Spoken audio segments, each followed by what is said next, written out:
It's the end of season 4, and we are ending it as we always do with a fun episode of Girl Talk, where we ask you to submit topics and questions, and we use our own experiences to answer the best way we can. So grab your drinks, pop in those earphones, especially if you have little ears around, and let's dive right into episode 84.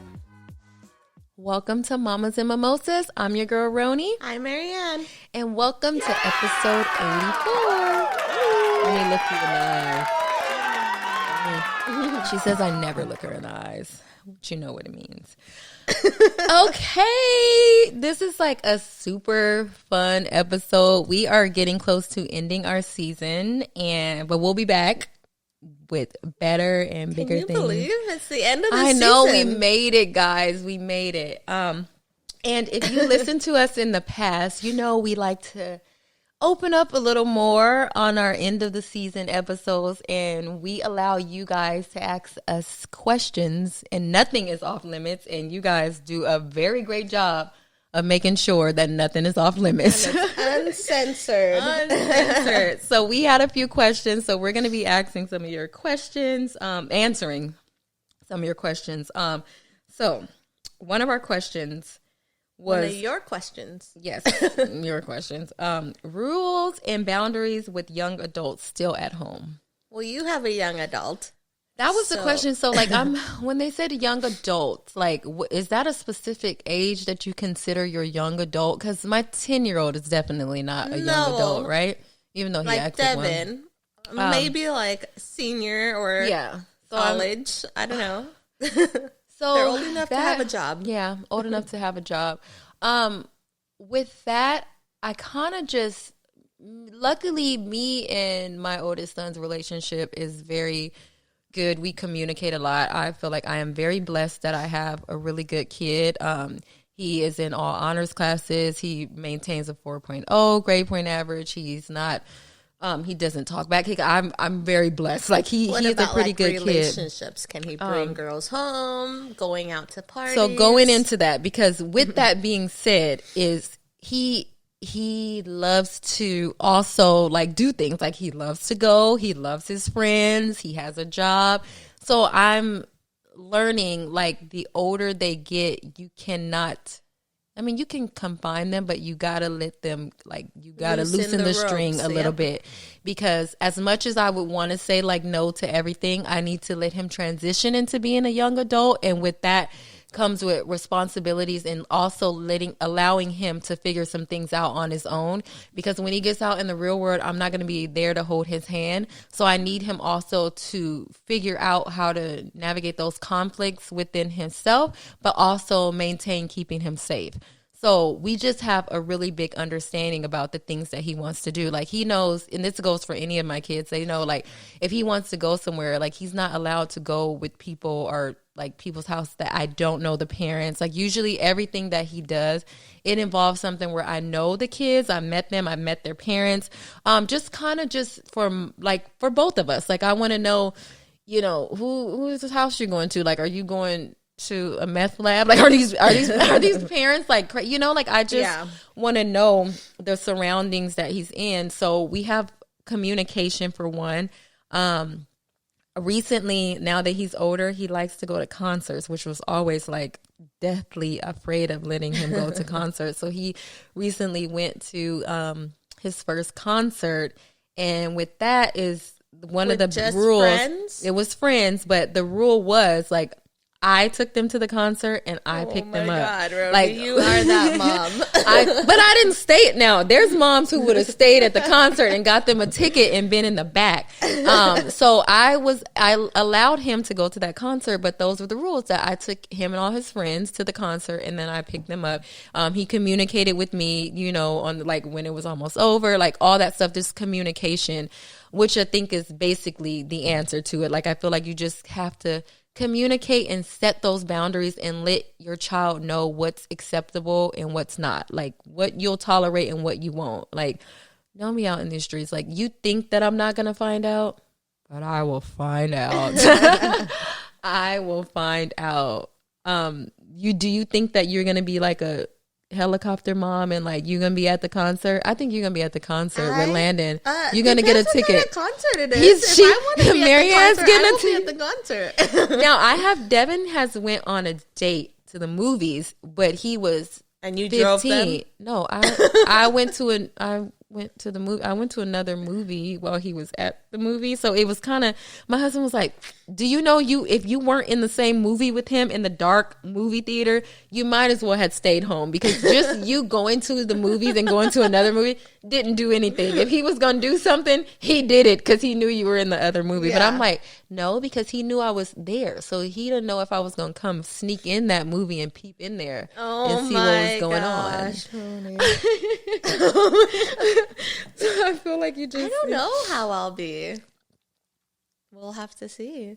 You just have to set those rules, and they're still in your house. So that's my thing. Like, don't think you're going to be going out and doing all this fun stuff if you're not holding your end of the bargain at home. You're making bad grades. You're not doing your chores. No, don't ask me, can you go to your friend's house, because you didn't do your end of the bargain. So I think setting those boundaries where we have an agreement, just like if you go to work and you don't perform, what is your boss going to do? Yeah. So it's the same thing. Like, in my house, you have my rules, and 2, you are an adult.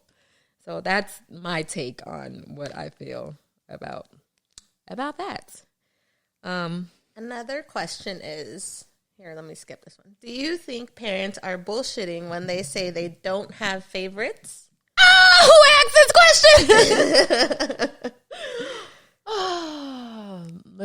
Okay, Marianne, you have 3 children. Who is your favorite? Okay, I'm going to speak in case in the near future one may come across this episode. I have favorites on certain days, and there is one that's on more days than the other. No, I see something that said, I don't have favorites, but if one is sleeping, I don't wake them up. I let them sleep a little longer.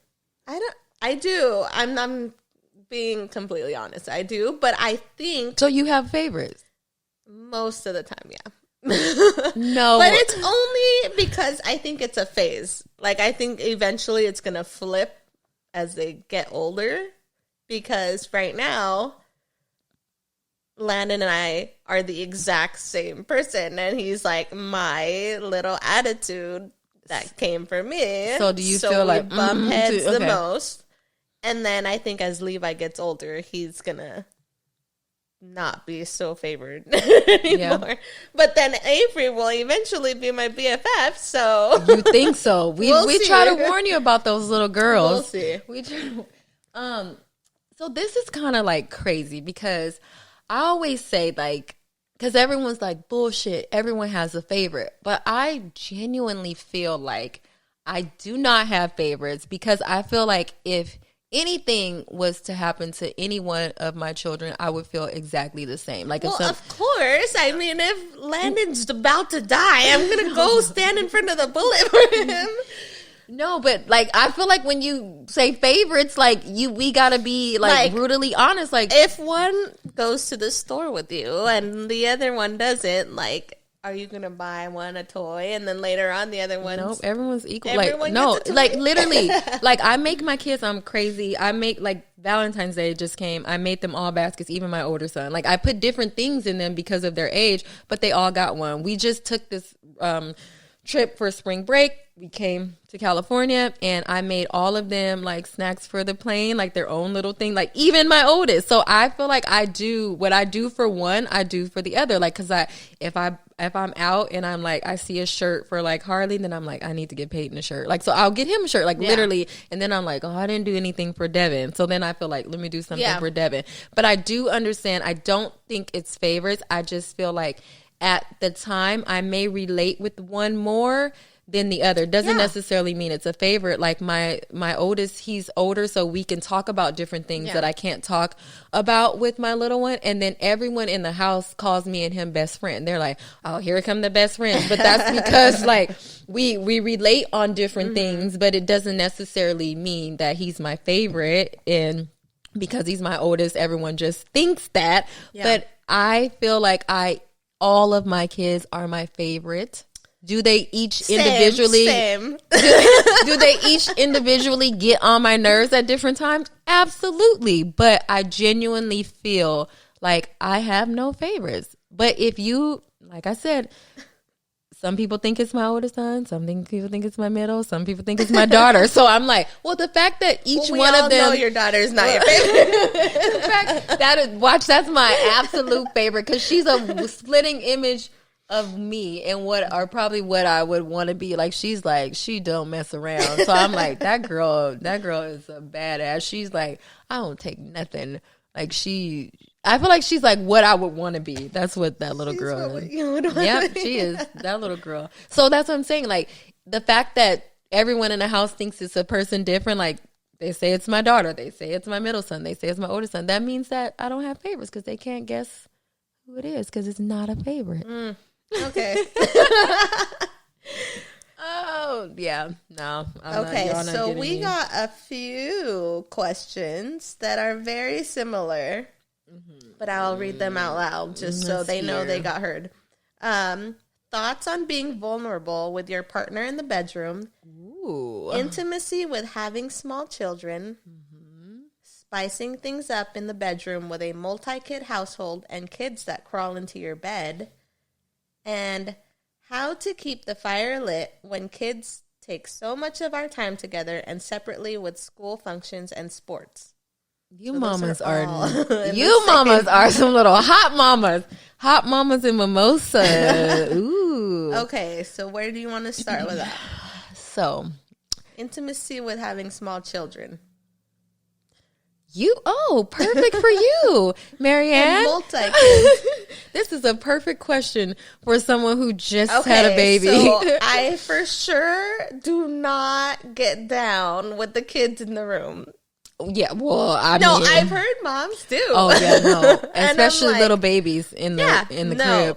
Like, I just went to a football function not too long ago, and there was a mom that's pregnant, and she had a little toddler about Levi's age, probably like 3 or 4. And we were talking about, like, getting down in the bedroom, and she was saying how they're not, like, it's not non-existent, but clearly they did because she's pregnant. Mm-hmm. And we're like, how did you do it? Da da da da.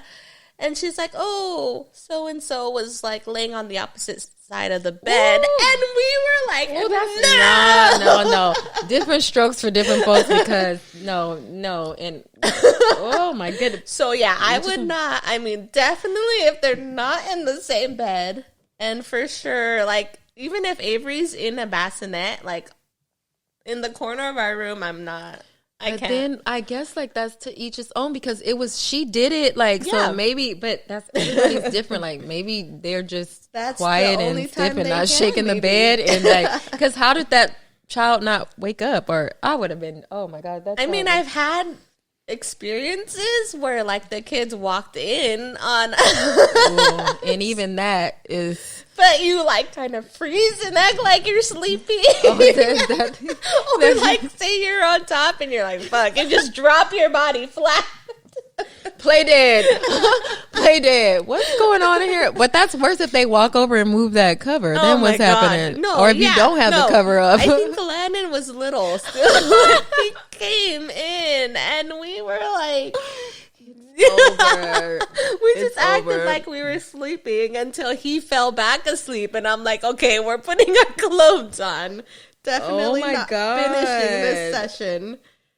But I am the type that, I mean, Levi still crawls in our bed at night, but we know when he's gonna crawl in. Like, it's usually after midnight. So if we're gonna do it, it's gonna be before then, or we lock the door. Okay.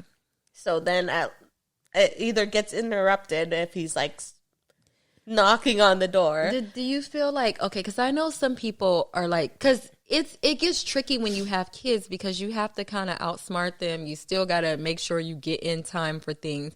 But then you don't want it to be so like, not stage, but like time, like, okay, well, we know he's going to wake up. Because then I feel like sometimes it takes out all the excitement. And then people are like, well, we used to be so spontaneous. Yeah, but we didn't have like all these kids here. So like now we have to like figure out ways to outsmart them or do something.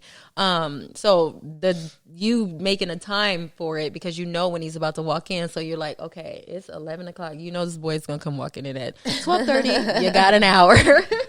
It's now or never. It's now or never. But like for us, our kids are a little older. But I know we used to use the bill method, where because like for me, I'm not really like routine. Like it's just kind of be like if you just get an itch throughout the day and your husband's there, like you just got to do what you got to do. So if the kids are there, they have iPads, they can do stuff. We got to go in here and pay the bills, lock the door. One of our followers said something about she was afraid of her kids hearing her. Oh, and they're older, so she's afraid of what the kids are gonna think of her judging her.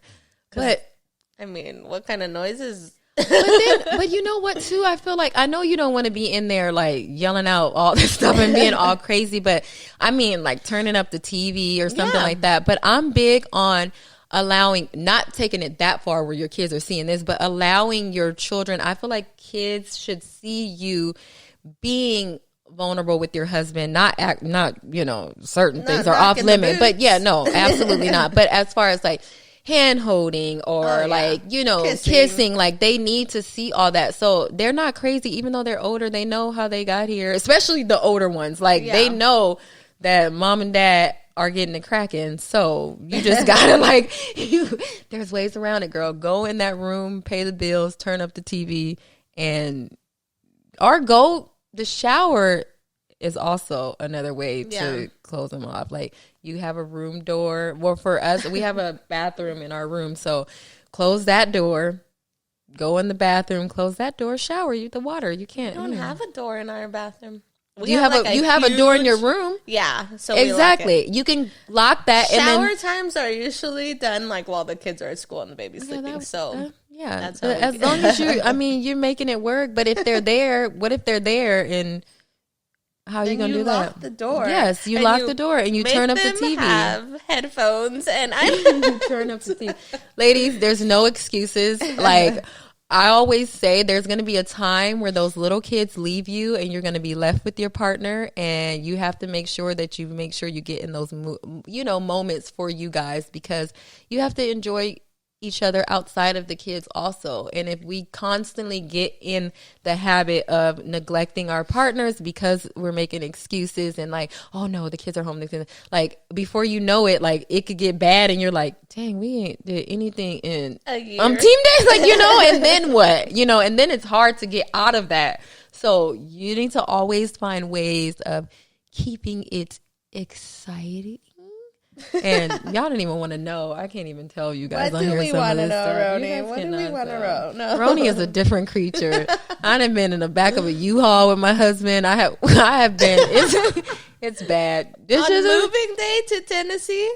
Not moving day, but I mean, and the U-Haul is creative. Do you just pull the thing down? Like what? What do you mean? As I said, there are ways. Walk by and the truck's going like this. And then what do you say? And then you get out and the man's high-fiving you like, hey, this is your whole wife. Like, if you can't do this with your partner, like, I feel like, come on. Like, seriously. Yeah, so, yes, ladies, make the time. What was the other question with that? There was something else about that. Being vulnerable, I guess that we kind of covered being that. Vulnerable with your partner in the bedroom. I feel like that's kind of like the same. Like this is the person that you're with. If you can't be vulnerable with this person, then who are you going to be vulnerable with? Are they talking about things like that? But I think that's to each his own, because there's some people who could still be like spice it up in the bedroom without toys. There's some people who like toys. That's kind of like whatever is your thing with your partner. You just got to figure it out. But I feel like you should also them and throw them off and just exactly.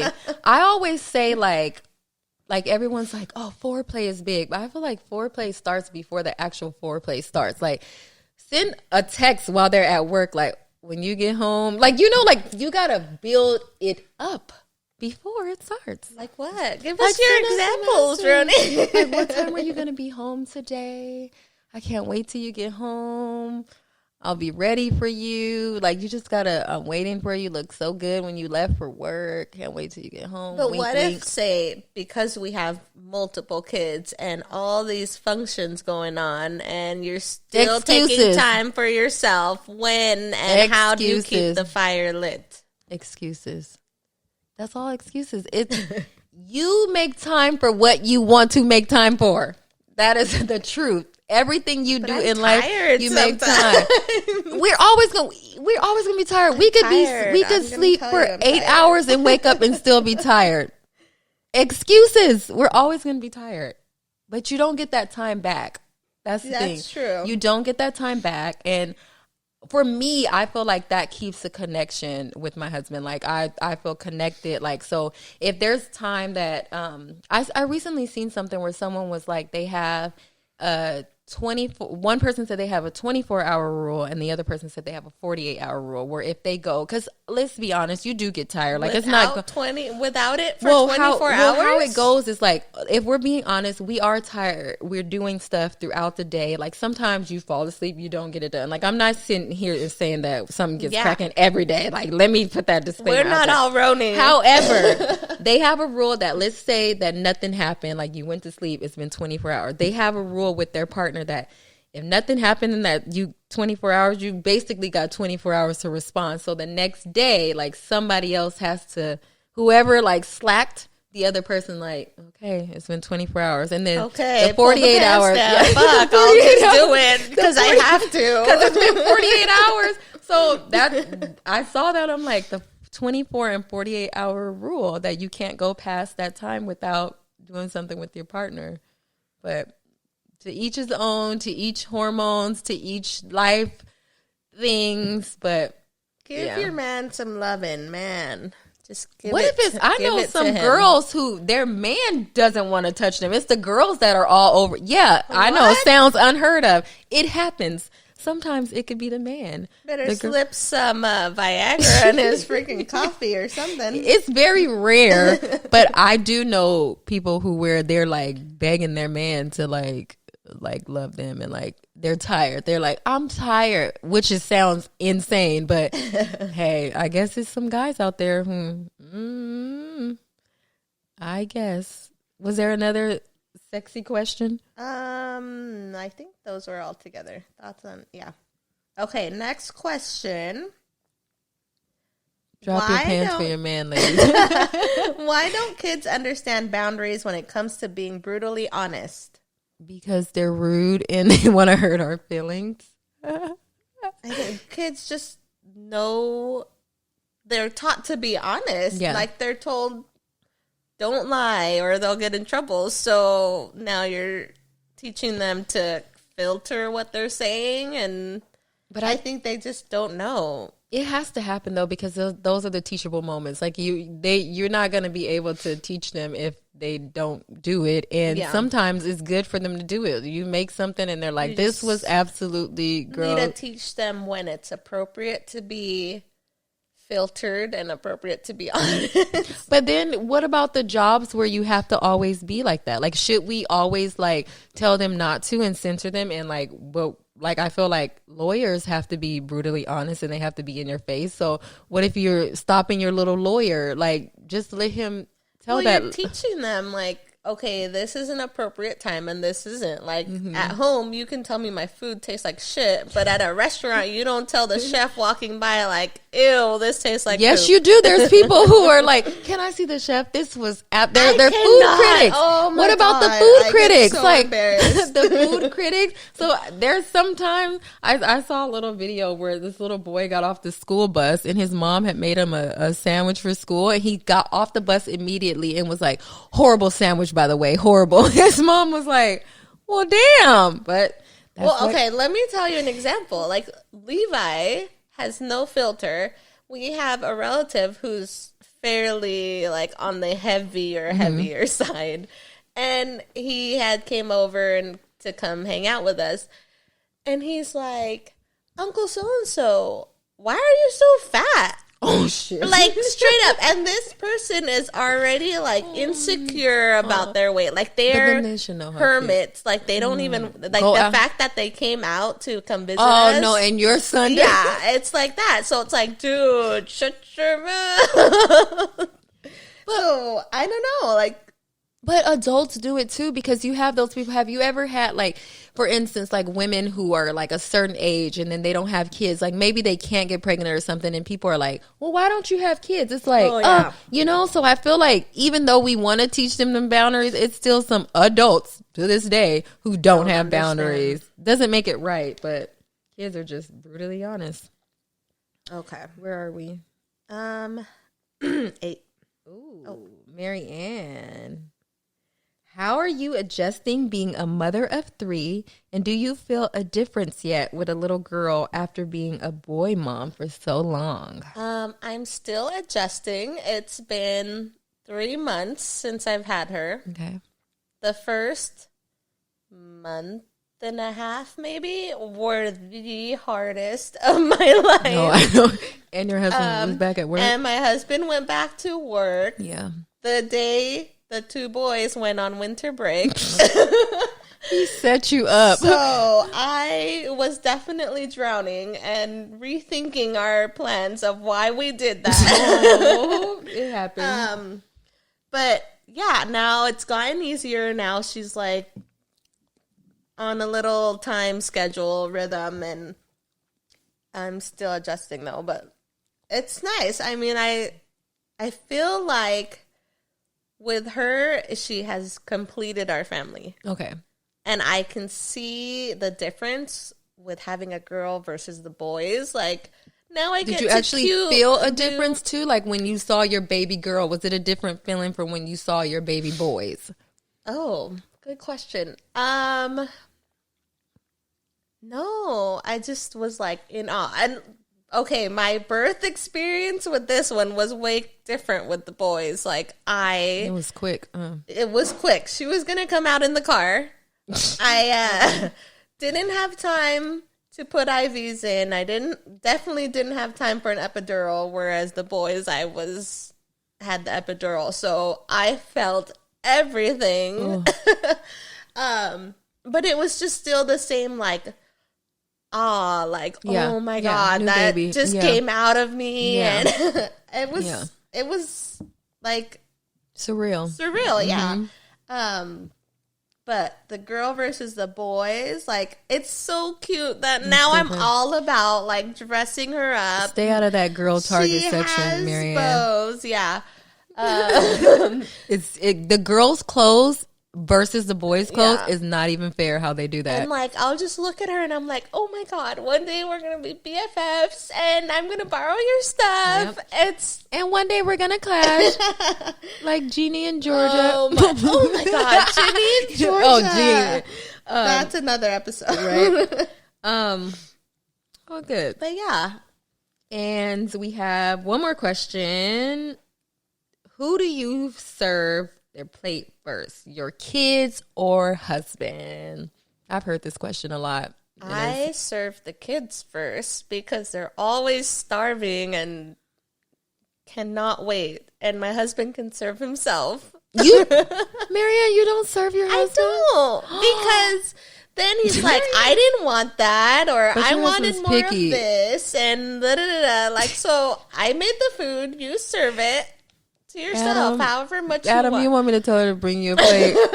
But Adam is he is picky, and he's a meat eater, and I'm like, love vegetables, so I'm the type that he doesn't like vegetables, right? Oh yeah, that's like right. Meat and rice, and I'm like, okay, I need to have like some form of a vegetable on my plate. So if I tried to serve you something, like, you're gonna get what I get. And then he sees his plate and he's like, I didn't want all that. One of the kids. Yeah, so I just serve the kids. So for me, what I do is I make all of the plates, but I hand the kids their plates first. So I guess technically I serve the kids first. However, I do it that way because, like I said, I make all the plates, and then I I eat when my husband eats. So that's why I don't give him. Eat together? No, we eat together. I'm saying, but I give the kids like their plates, and then me and my husband get our plates because we eat together. Versus me like, you know, just giving them their plates and then I go on and do something. Because there was a time where I would be like, oh, I'm taking this. I'm not hungry. I'm about to go do all kind of stuff. Oh yeah, I would use that time because I was on like crazy schedule. So I'm like, I'm gonna feed you guys and then I'm gonna do something. But I serve them and then me and my husband's plates because we eat together. So yeah, so I guess technically the kids, but only because if I give my husband family. Yeah, but what I'm saying is like how our table is. Yeah, our kids are seated at the table and then we're kind of over on this little side thing. So we're all eating at the same time, conversating and everything. But yeah, so I guess all of us. I mean, I've seen people who like serve their husbands first. If I serve my husband first, by the time I sit down and eat my plate, his plate will be gone. So that's why I wait. Like that's why I like literally. I'm just always a terribly slow eater. I am a terribly slow eater. Terribly slow. What? We made it through all the questions? Yeah, we did. Yeah. Well, thank you guys so much. It has been an amazing season. You guys we've made it through episodes. We've had people on here. We had our new podcast producer, Mike, who has been amazing helping us. I know he has been amazing. And we look forward to our next season with more giveaways. Actually, we're going to do an event. Like we have a lot of stuff planned. Like this is just the beginning. So thank you to all our day ones and our newbies. Thank you. Bye. Thanks for hanging out with us. If you want to catch up on our previous episodes, visit mamasmimosas.com where you'll get access to all of our podcasts, show notes, our YouTube videos, and our private Facebook group. See you there.